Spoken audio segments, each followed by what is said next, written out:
abdachadhu gaaf tokko fiixa baata waan ta'eef garuu waan tokko si himu aduwwiin guddaan dachee kana gubbatti ilma namaa sakaale tokko eenyu beeyta ilmuma namaati namni si sakaale tokko eenyu beeyta addunyaa kana gubba shayxaana durallee nafsiyaateeti simatu ofii of sakaale ofumaa ofitti aduwwite fakkeenya seenaa sanii tokko isin yaa himu Ameerikaadha lafti hayyuu tokko ture Ameerikaa keessa yeroo dheeraadhaaf leenjii kennaa ture gaafa tokko erga leenjii kennee booda waraqaa tokko maxxanse waraqichi maxxane maal jedha nama akka isin seenaan daleen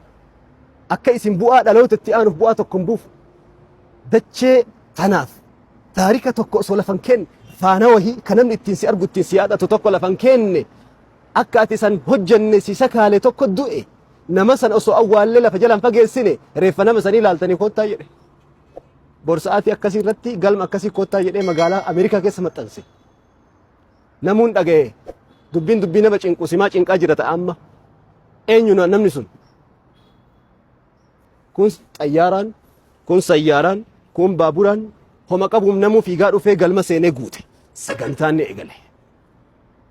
sagantaan ni eegale girdoo saaqaniiti sanduuqa reeffi sun keessa jiru as baasan namuu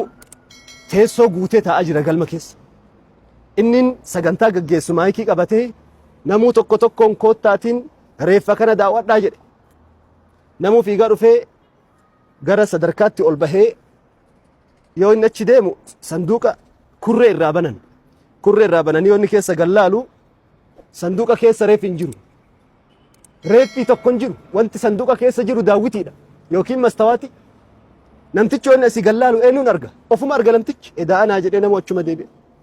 kunis fiigaa dhufee gad